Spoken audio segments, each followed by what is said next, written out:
বলছি তুই ভেড়া হবি না গাধা হবি বল, তুই ভেড়া হবি না গাধা হবি?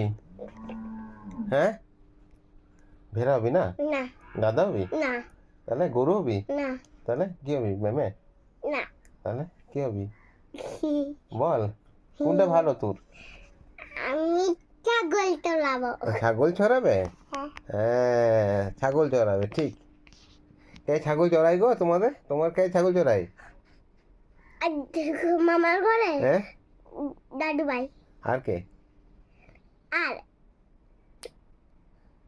আর কেউ, আর দিদি আর আমি।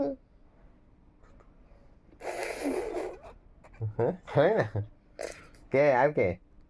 আর কেউ নাই, শুধু তিনজন, দাদু আর দিদি আর আমি। আর মামা? আর মামা চড়াই আর দুদু? না। মিথ্যা কথা। এই দেখো আমার গায়ের রং হচ্ছে ফর্সা। কালো। তাহলে বল, দুইয়ের কালো পক্ষের পর কি নয়। হয়? হয়ে গেল। হ্যালো হ্যালো হ্যাঁ, সংখ্যাটা কত? একের চন্দ্র, তার পরের সংখ্যাটা কত? দেখি তো। বল, একের পরের সংখ্যাটা কত বল? জানিস? হ্যাঁ, জানিস কি? দাঁড়া। হ্যাঁ, তো বল বল, পড়ে যাবি, পড়ে যাবি এদিকে বল। কত একের চন্দ্র? হাওয়া হারি হাওয়া হাওয়া। ও আমার গায়ের রং সাদা।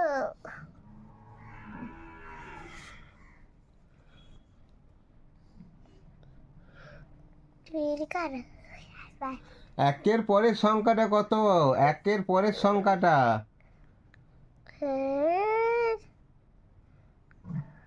আলো আলো আলো, এই দেখো একের পরের সংখ্যাটা। আবার গোল হয়ে গেছে।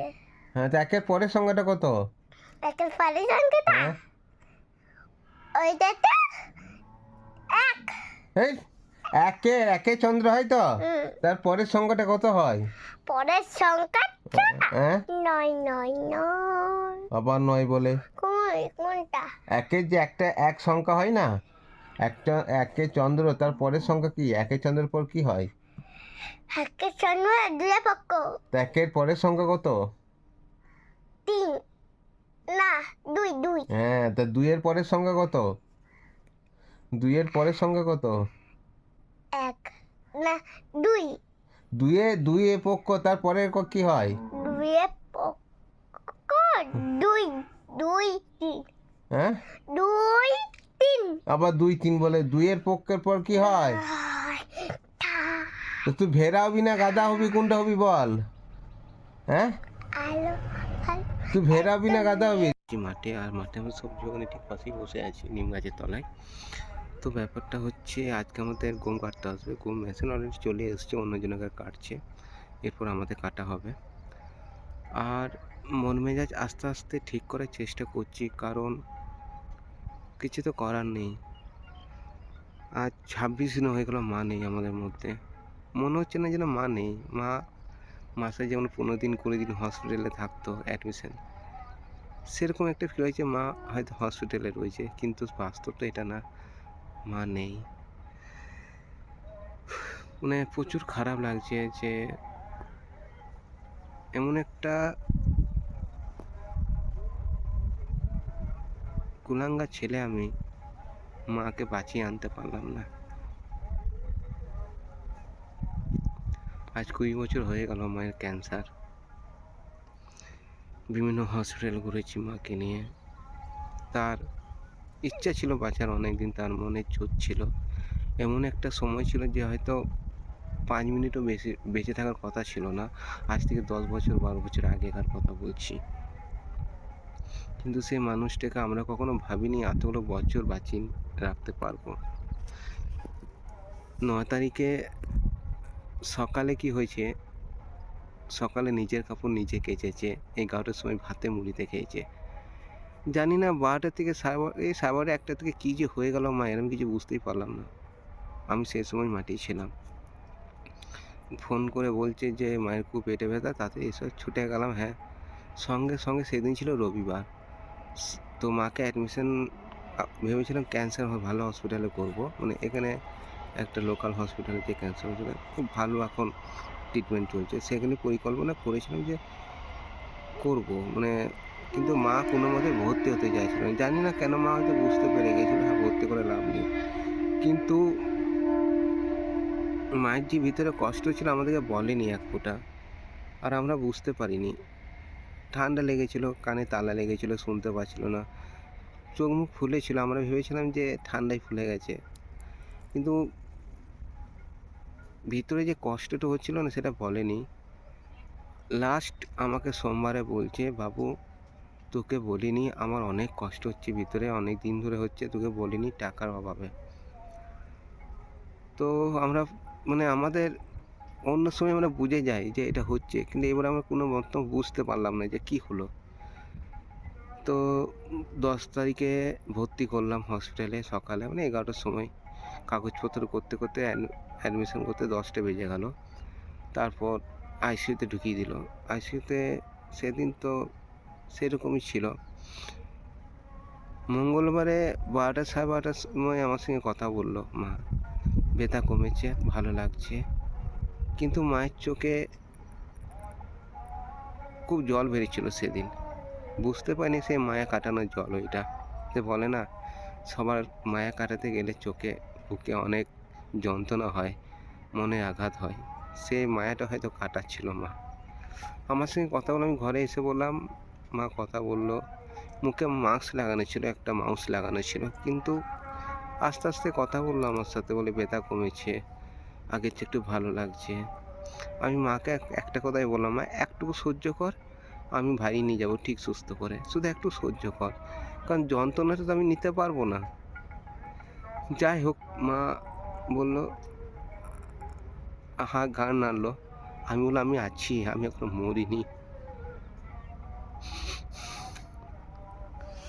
যে নিয়ে 1:30টার সময় বাড়ি এলাম। সেদিন না কোনো কথা নেই, খবর নেই, বেশ দেখে এলাম ভালোই রয়েছে, একটু বেটার রয়েছে সোমবারের চেয়ে, রবিবারের চেয়ে। বুধবারে সকালে ফোন করে ডক্টর যে এই ব্যাপার হ্যান ত্যান মতো। আমি ছুটে গেলাম, এই হয়েছে, হ্যান হয়েছে, ত্যান হয়েছে, ব্লাড লাগবে। আমি আপনারা রিপোজিশন রেডি করে রাখুন, ব্লাড আমি আধ ঘন্টার মতো আপনাদেরকে জমা করে দেবো। সত্যি করে বলতে আমি আধ ঘন্টা 40 মিনিট ব্লাড ওদেরকে জমা দিয়ে দিয়েছিলাম। খুব যত তাড়াতাড়ি সম্ভব আমি চেষ্টা করেছিলাম। সেদিন সময়টাই ছিল একটা চক্রবহির মতো ফাঁসা আমার। যখন 12:30টার সময় মাকে দেখলাম না, আমি বুঝে গেছিলাম মা আর নেই, চলে গেছে, শুধু তার প্রাণটা বেরোতে বাকি আছে। ঘর এলাম 1:30টার সময়। ঘর এসে বাবাকে বললাম, বাবা তাড়াতাড়ি খেয়ে নিও, কারণ আমার মন বুঝে গেছিলো সেদিন মার শুধু কয়েক ঘন্টার জন্য আছে পৃথিবীতে। ঠিক স্নান টান করে খাওয়া দাওয়া করে জাস্ট বসেছি, হসপিটাল থেকে ফোন করে যে মা হার্ট ফেল করেছে। তারপর গেলাম আমি আমার ভাইদের নিয়ে, পাশের বাড়ির সব 3জন 4জন মিলে গেলাম। তখন দেখছি হার্ট ফেল করার ডেট, মারা গেছে সেটা একবার বলেনি, হার্ট ফেল করেছে। তারা তখন যাওয়ার পর দেখছি 3:15-20 হবে, ইসিজি করছে মায়ের। আমি বললাম কোনো আশা এখনো অবধি আছে।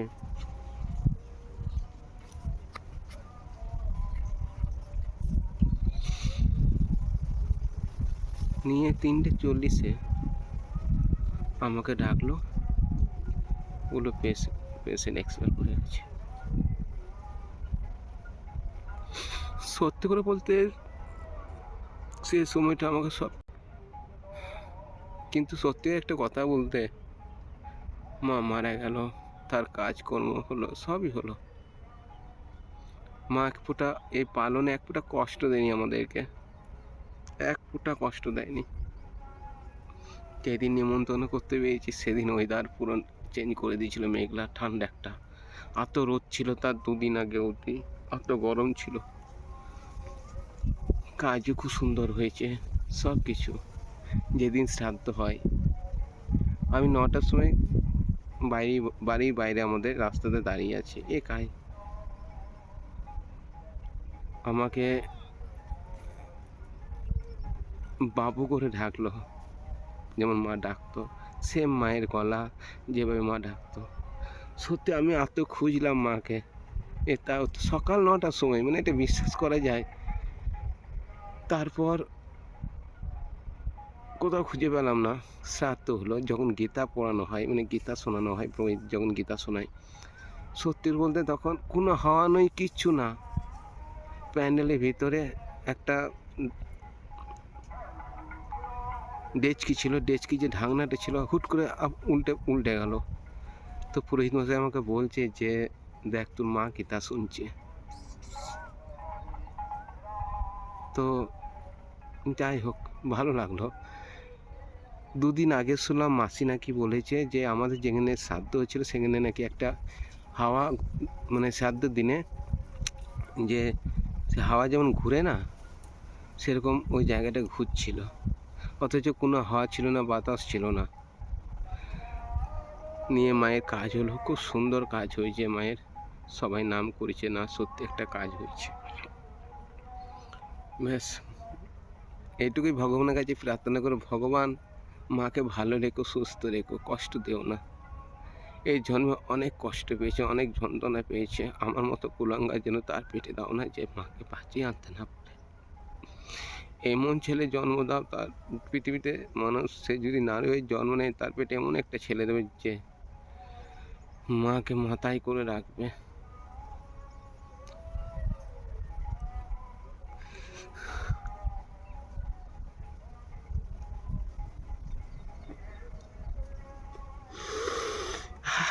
তবে 2 দিন আগে একটা স্বপ্ন দেখলাম, দাদা 9 মাস আগে মারা গেছে, 9.5 মাস হলো। দাদাকে মাকে একসাথে দেখলাম, মায়ের কাছে দাদা রয়েছে, দাদার কাছে মা রয়েছে। ব্যাস একটাই শান্তি হলো যে মায়ের কাছে রয়েছে একটা তার ঘরের ছেলে, তার ভাইপো, আর দাদার কাছে দাদার এখানেই সঙ্গে মা রয়েছে। দাদাকে একটু বলবো যে মাকে দেখিস, মাকে একটু দাদাকে দেখিস।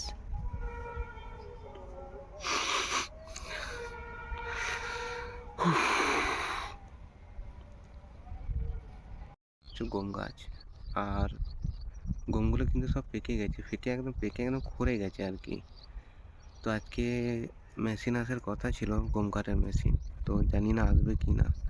যদি আসে তো যত গম আছে, ওই দূরে যত গম আছে সব কেটে নেবো আজকে। আর পেঁয়াজ উঠোতে আমাদের বেশ কয়েকদিন দেরি আছে, অনেকে উঠিয়ে নিচ্ছে, জানি না কেন।